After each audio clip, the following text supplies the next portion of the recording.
August 2022 marks 77 years of US atomic bombing of the cities of Hiroshima and Nagasaki of Japan in 1945. अगस्त 9 आज का जो दिन है उसे नागासाकी डे के रूप में मार्क किया जाता है.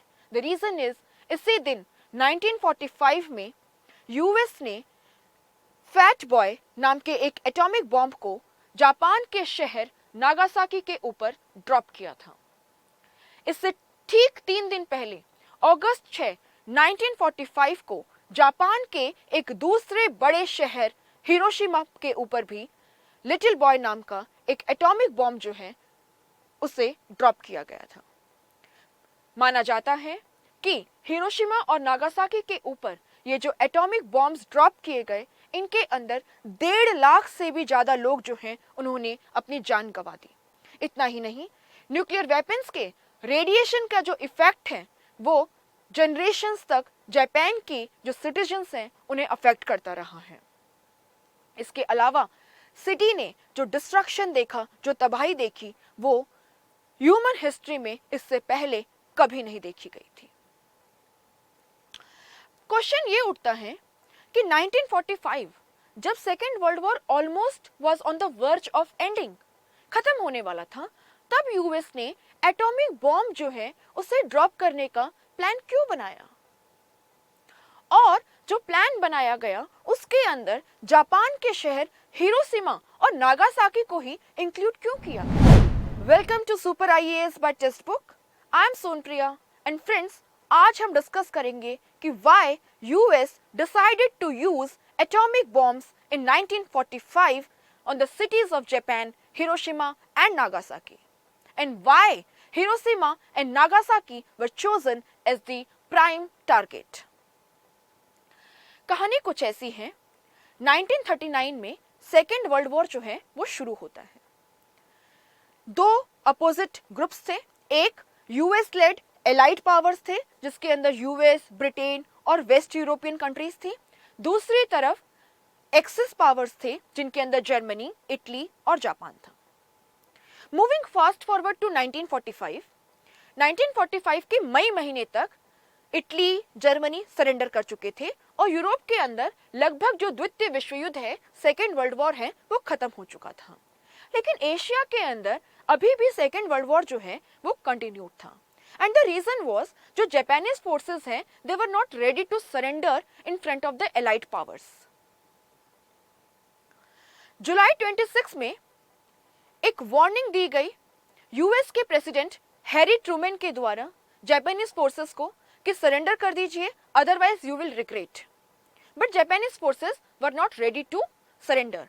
इनफैक्ट जो इंडो चाइना वाला हिस्सा है, वियतनाम, कंबोडिया, लाओस, ये इस एरिया को ऑक्यूपाई करके जापान जो है यहाँ के ऑयल रिजर्व्स जो है उसको अपने कंट्रोल में करने की कोशिश कर रहा था. सो फाइनली एक प्लान बनाया गया, सीक्रेट प्लान यूएस, ब्रिटेन के द्वारा, कि जापान की कुछ जो सिटीज है, 4 सिटीज को चुना गया, इनके ऊपर एटॉमिक बॉम्ब्स जो है उसे ड्रॉप किया जाएगा. कहानी का बैकग्राउंड कुछ ऐसा है कि यूएस ने और ब्रिटेन ने मिलकर के atomic bombs little boy and fat man को डेवलप किया था मैनहट्टन प्रोजेक्ट के अंडर में. ऐसा क्यों? क्योंकि अल्बर्ट आइंस्टाइन जो है उन्होंने 1939 में ही यूएस के प्रेसिडेंट रूजवेल्ट जो है उनको वार्न किया था कि हो सकता है जो नाजी जर्मनी है हिटलर के अंडर में वो एटॉमिक बॉम्ब्स या न्यूक्लियर वेपन्स डेवलप कर रही है. सो रिस्पॉन्स में यूएस और ब्रिटेन ने भी एटॉमिक बॉम्ब्स जो हैं उन्हें डेवलप करना शुरू किया. 1945 अगस्त का महीना और यूएस की फोर्सेस के द्वारा हिरोशिमा और नागासाकी, जापान के जो 2 इंपॉर्टेंट सिटीज हैं, इनके ऊपर एटॉमिक बॉम्ब्स को अगस्त 6 एंड अगस्त 9, 1945 रिस्पेक्टिवली ड्रॉप किया गया. अब कुछ लोगों का मानना है कि ये एटॉमिक बॉम्ब जो है वो क्यों ड्रॉप किए गए. जापान वैसे भी it was on the verge of surrendering, तो यूएस ने इस टाइम पे जब वॉर खत्म होने वाला है तो एटॉमिक बॉम्ब जो है वो क्यों यूज किया. यूएस जो है वो इसको इस तरीके से जस्टिफाई करता है एंड उसके जो सपोर्टर्स हैं कि कैजुअलिटीज जो है सेकेंड वर्ल्ड वॉर के अंदर वो बहुत ज़्यादा हो चुकी थी। यूएस और जो एलाइड फोर्सेस हैं वो और ज़्यादा कैजुअलिटीज रिस्क नहीं कर सकते थे। जापान को जल्दी से जल्दी सरेंडर करने पे मजबूर करना था एंड ये हुआ। यूएस का कहना है कि 9 अगस्त को उसने नागासाकी को बॉम्ब किया एंड 15 अगस्त 1945 को जापान ने सरेंडर कर दिया। सो दे से कि हमें अपनी कैजुअलिटीज को कम करना था। सेकेंडली, जापान को जल्दी से जल्दी सरेंडर करवा के इस सेकेंड वर्ल्ड वॉर को खत्म करना था, इसलिए इस बॉम्ब का इस्तेमाल किया गया। लेकिन एक दूसरी भी विचारधारा है जो लोग मानते हैं कि यूएस ने एटॉमिक बॉम्ब्स को इस टाइम पे यूज किया जब वर्ल्ड वॉर सेकेंड खत्म होने वाला है, क्योंकि वो खुद को एक सुपर पावर के रूप में एस्टेब्लिश करना चाहता था। वो वर्ल्ड पॉलिटिक्स के अंदर अपनी हेजीमनी चाहता था, अपनी मोनोपोली चाहता था। और एक तरीके से ये जो सोवियत रशिया है, जो कम्युनिस्ट आइडियोलॉजी, साम्यवादी विचारधारा को फॉलो करती है, उसको एक तरीके से वार्निंग थी कि do not mess with US. Plus जो पोस्ट वॉर डिप्लोमेटिक कन्वेंशन होती, उसके अंदर भी यूएस जो है उसके पास एक्स्ट्रा बार्गेनिंग पावर रहता as compare to Soviet Russia. So reasons ये दिए जाते हैं। लेकिन आखिर हिरोशिमा और जो नागासाकी हैं उनको क्यों चुना गया? This is also important. Hiroshima जो है वो इंपॉर्टेंट था industry and military point of view से फॉर जापानीज फोर्सेस। हिरोशिमा जो सिटी है वो जापान की सेकेंड लार्जेस्ट सिटी थी, एक इंपॉर्टेंट मैन्युफैक्चरिंग सेंटर था। नॉट ओनली दिस, यहाँ पे मिलिट्री के अंदर यूज किए जाने वाले जो इक्विपमेंट्स हैं उनके स्पेयर पार्ट्स जो हैं वो बनाए जाते थे। इसके अलावा चाहे बॉम्ब्स हो गए, चाहे प्लेन्स हो गए, चाहे बोट्स हो गई, चाहे मिलिट्री गन्स हो गई, सबका जो मैन्युफैक्चरिंग सेंटर है और स्पेयर पार्ट्स का मैन्युफैक्चरिंग सेंटर है वो हिरोशिमा के अंदर था। इसके अलावा हिरोशिमा जो है ये इंपॉर्टेंट कम्युनिकेशन सेंटर था, एक इंपॉर्टेंट सी पोर्ट था जिसके थ्रू जापानीज जो मिलिट्री फोर्सेस हैं वो एक दूसरे से कम्युनिकेट करती थी।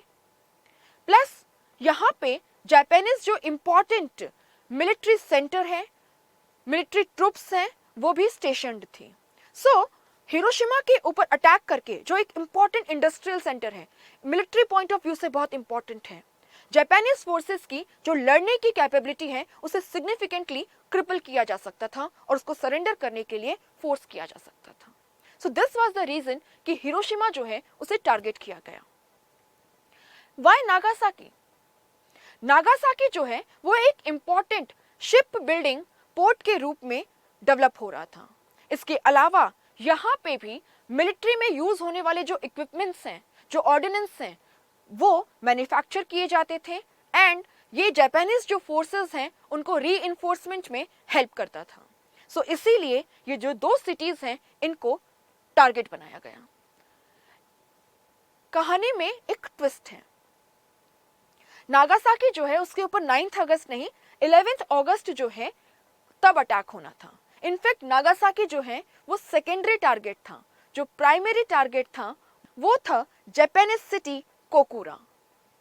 लेकिन जब पता चला कि 10 अगस्त के बाद में मौसम खराब हो सकता है और बॉम्ब अटैक करने में मुश्किल आ सकती है, तो प्लान को 3 दिन पीछे खिसकाया गया, यानी 9 अगस्त। कोकुरा के लिए ही यूएस फोर्सेस जो है वो निकली थी, लेकिन वहां पे उनको जो कंडीशंस मिली वो सूटेबल नहीं थी बॉम्ब ड्रॉप करने के लिए। वेदर जो है उसके अंदर बहुत स्मोक था, आसपास के सिटीज में जो एयर रेड्स हो रही थी उसके वजह से बहुत क्लाउडी था। सो कोशिश की गई कि जो सेकंड टारगेट है एटलीस्ट वो मिस ना हो और नागासाकी जो है उसके ऊपर बॉम्ब ड्रॉप किया गया।